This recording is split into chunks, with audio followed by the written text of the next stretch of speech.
and financial planner with IPC Securities. So, as an advisor, part of my role is to help clients navigate their way through the emotional part of investing. In today's world, we're inundated with information, and fear is a major driver to the decisions we make. Today, I would like to take a step back and focus on what is really happening.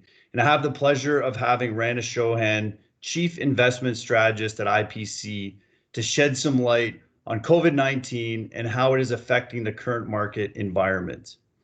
Rana, I want to thank you for taking the time out of your busy schedule to join me today. And maybe we could start with a brief background of yourself and how you became the Chief Investment Strategist with IPC. Okay, Mike.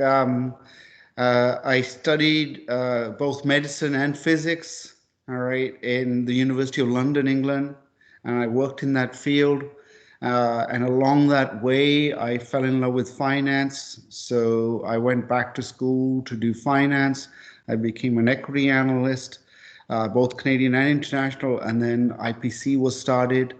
And I joined IPC then. And it's been a great day since then.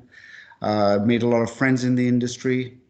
And that's how IPC got started and how I got to this spot. Okay. That's quite the resume, very timely, having the medical background, given what's going on in the world.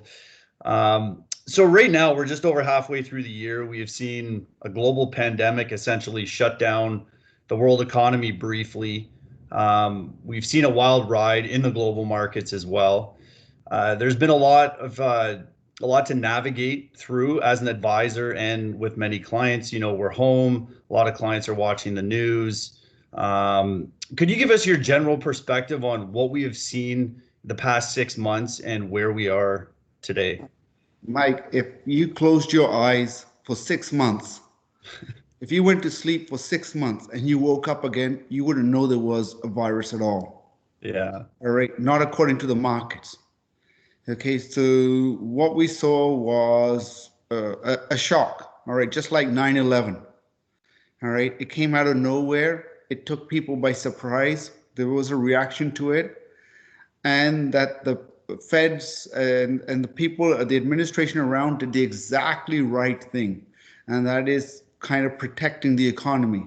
And they did that on March the 23rd in saying, no matter what your problem, we're there. Right? It's kind of almost like a benevolence thing.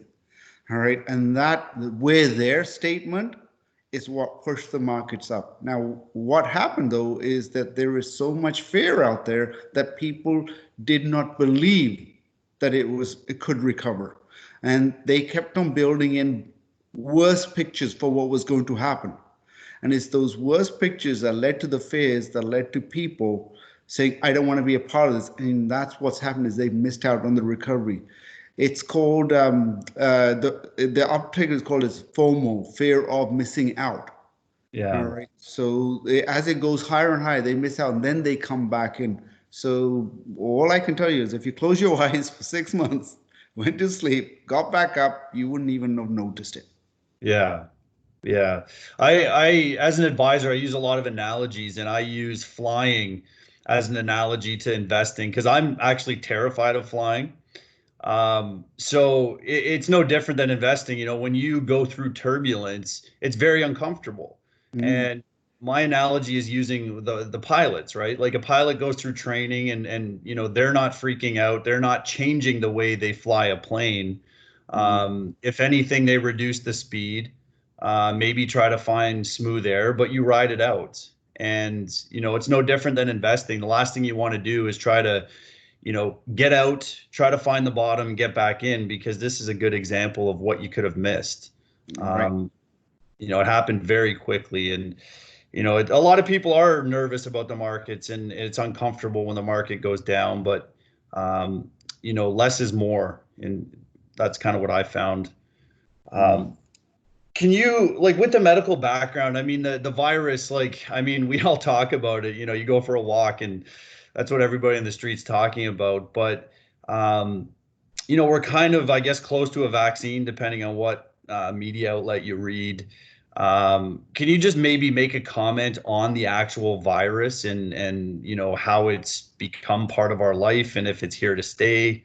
Um, All right, this virus is a part of an initial virus, which was SARS-1. It has a 70% overlap with SARS-1.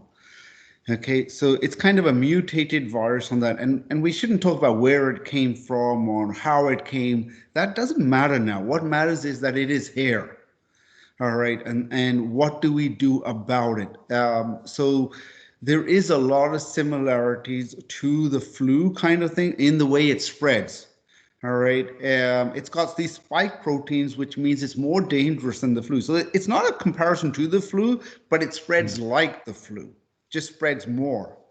Okay, and it's for people that do not have a good immune system, it's very dangerous. yeah, All right, it attaches to you, it breaks down into your lungs, into your hearts, and everything. So no matter what, we have to take care of it. The good thing is, and this is something we should have learned in 2003 when we had SARS-1, right? Remember when SARS came out? We didn't learn this lesson. And the yeah, lesson is, be wash your hands more, stop the spread, wear a mask, stop the spread. yeah, Everything comes down to stop the spread, and social isolate, which is also stop the spread. yeah, Because there is a natural timeline to this virus, and that natural timeline is around 90 days. It goes up for 45 days, then it goes down for 45 days. After that, the virus can't live. It needs a human being to live on. mhm, Okay, it's like an alien, like that movie Alien, right? So if we don't give it a human being, it dies naturally. yeah, Okay, that's the part. Now, the good thing is that this is one of the first times in the world that the entire world is coming together to work on a vaccine. I'm a big believer in science. mhm, All right, eventually science does get it right, but it takes experimentation, takes investigation, and that's the process we're going through. And there's about 3 drugs that are in phase 3 right now. Phase 3 means that they've gone from testing on animals, all right, they've done some in lab tests. mhm, Now they're ready to test it on humans. And what they'll do is they'll monitor these humans for about 1 to 2 months, and they'll see if there are any aftershocks or any after cases or each vaccine works. yeah, So you're in that state. They're confident enough to give it to humans. All right. So they wouldn't be doing this if it failed in phase 2. There's no way. So you have 3 right now. And yeah, there's a high chance that probably by November, one of those 3 cases will be highlighted. In fact, it'll be a lot sooner than that. I'm thinking probably around Octoberish. All okay, right. That doesn't mean it gets to the public. It just means that we have confidence that there is. This is a virus that will be probably around with us, much like the flu or AIDS. Think about AIDS doesn't have a cure yet. yeah, that's true. So it'll be around that. And what we'll do is we'll get more used to wearing masks, Yeah, being and socializing. So it's changed our lives. yeah. Yeah, it's weird. I mean, I wear a mask now. It's mandated in my condo that we wear it just in the parking garage and the elevator. It's less about ourselves and more about protecting other people and the older generations too. So, um, I've been told that it's improved my looks.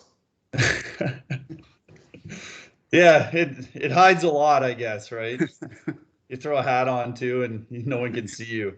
Yeah. Um, I well, look like Brad Pitt then. I actually saw one. It was something online. It was a picture of, I think it was a doctor actually, and he was wearing a mask, and then he was holding a picture, and it was Brad Pitt, and it said, "This is actually what I look like." So it was kind of funny. No, that's great information just to give us a brief background of where we are with the virus. And so we've had 6 months through the year. Summer's a little bit slower, volume's a little lighter in the markets. Um, it's a big year though, outside of everything else that's gone on. We have a US election coming up in November. So like what's your take on all of this and what do you think? I mean, I'm not going to ask you who you think's going to be elected or anything. But what's your take on the next 6 months? Okay. There is this happens at every election year, and that's the level of uncertainty increases. Okay, so what happens is the media takes over. Remember, this is like Christmas to media. All right, they've never Yeah. had it so good, especially with the candidates that they have. All Yeah. right. So you can expect a lot of volatility.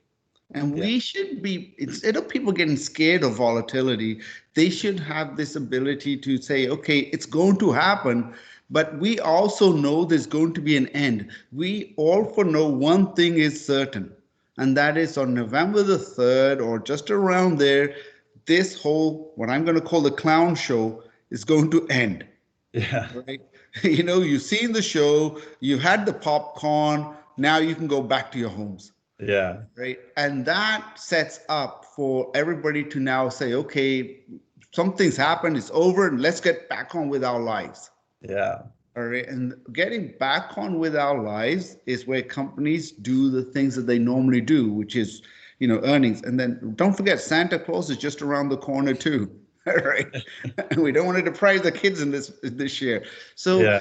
you're going to have a level of volatility, then you're going to have the clown show over with, and you're going to get to some form of normality. It Yeah. happens every election year. It happened in 2016 too.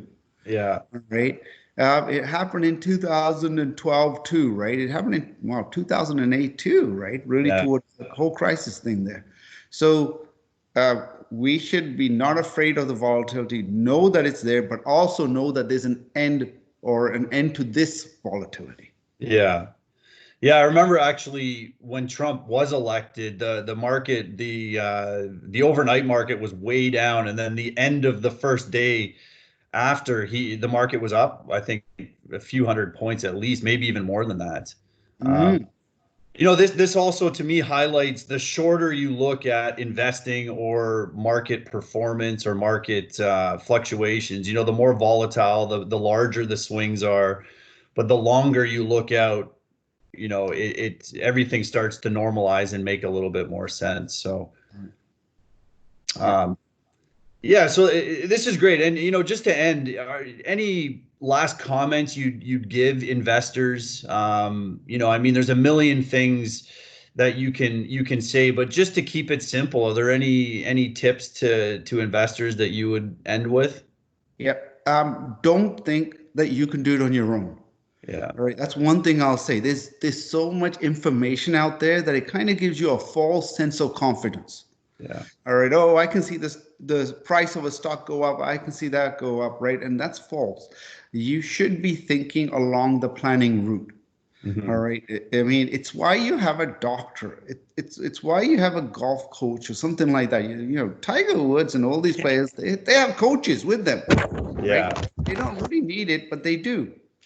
So it's because you need somebody else to look at things. So that is the other thing is if you look out and look at yourself a year or 2 years from now and think of what that person is looking back at and saying, should I have taken advantage of this? How yeah, do I take advantage of it? Always try to project yourselves 2 years forward and look backwards. And then yeah, you can get a better perspective of this picture. I think yeah, dollar cost averaging is going to be an extremely powerful tool, but you're only going to appreciate it 1 to 2 years out. yeah, And in high volatility, dollar cost averaging is one of the best tools that you can have. yeah. Yeah, and for those who don't know what dollar cost averaging is, it's basically just investing over a period of time. You deploy money on a weekly basis, a monthly basis, instead of taking a large chunk and doing it at once. That's a strategy I use a lot with RSP clients. You take a chunk out of your paycheck. Again, with the analogy I use, when you go take your car into the shop, you get that dreaded call within half an hour. You know that there's an added cost. They call you. It's imperative you do it. It stings for the first maybe 5, 6 hours, and then you're over it, and it's a sunk cost. So it's no different than that few $100 coming out of your paycheck. At first, you notice it, but over time, you just live with it. Uh, Um, so this is great. We'll end there. I definitely think we should check back in closer to the end of the year. I got to load up on popcorn and maybe some soft drinks and get ready for the clown show. But for those listening and watching this video, if you have further information, please reach out to me. My email is mike.dunn@ipcsecurities.com, or you can visit my website at mikedunn.ca. So Rana, thank you again for your time. I know you're a busy guy. I do really appreciate this. And until next time, stay safe, stay healthy, and stay invested.